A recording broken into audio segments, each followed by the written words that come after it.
মেষ রাশির সাপ্তাহিক রাশিফল 11 মার্চ 2024 থেকে 17 মার্চ 2024। এই সপ্তাহে চন্দ্র রাশির সাথে সম্পর্কিত প্রথম ঘরে বৃহস্পতি উপস্থিত থাকার কারণে আপনি দেখতে পাবেন যে আপনার চারপাশের লোকেরা এবং আপনার কাছের লোকেরা তাদের কর্মক্ষেত্রে স্বাভাবিকের চেয়ে ভালো করছে। তাদের সাফল্য ঈর্ষা বোধ করার পরিবর্তে আপনাকে তাদের উৎসাহিত করে এবং তাদের সাফল্যের প্রশংসা করে তাদের সমর্থন করতে হবে।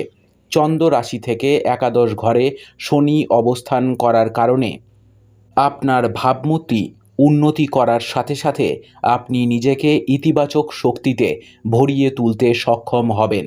আর্থিক বিষয়ে এই সপ্তাহটি আপনার রাশির জাতক জাতিকাদের জন্য খুব ভালো হতে পারে, কারণ এই সময়কালে অনেক গ্রহের দৃষ্টি আপনাকে আপনার আয় বৃদ্ধি এবং আপনার সঞ্চিত সম্পদে যোগ করার অনেক সুযোগ প্রদান করবে।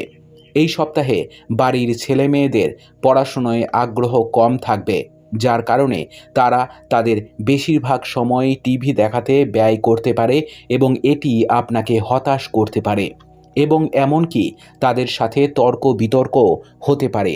যাই হোক, এই সময়ে এমন কিছু করা এড়িয়ে চলুন যা শিশুদের মনে আপনার প্রতি ঘৃণা সৃষ্টি করতে পারে। এর জন্য তাদের সঙ্গে সময় কাটানো এবং তাদের বোঝানোর চেষ্টা করাই ভালো হবে। আপনি প্রায়শই আপনার বন্ধুদের জন্য প্রয়োজনের চেয়ে বেশি কিছু করেন বলে মনে হয়। এই সময়টি খুব ভালো প্রমাণিত হবে, কারণ এই সময়ের মধ্যে আপনি কিছু নতুন পণ্য লঞ্চ করতে পারেন। এর সাথে আপনি এই সপ্তাহে কিছু নতুন ঝুঁকি নিতে পিছপা হবেন না, যা আপনাকে এই সময়ের মধ্যে অবশ্যই সুবিধা দেবে। উচ্চ শিক্ষা গ্রহণকারী ব্যক্তিরা এই সপ্তাহে সামান্য পরিশ্রম করার পরেও দুর্দান্ত সাফল্য অর্জনে সহায়তা পাবেন, কারণ এই সময়টা তাদের জন্য আরও ভালো সুযোগ নিয়ে আসছে। এমন পরিস্থিতিতে এই সুযোগগুলির সঠিক ব্যবহার করুন এবং তাদের আপনার হাত থেকে পিছলে যেতে দেবেন না। উপায়: প্রতিদিন 21 বার ওং দুর্গায় নমঃ জপ করুন। আপনার সপ্তাহটি খুব ভালো কাটুক। জয় মা তারা, জয় বাবা লোকনাথ।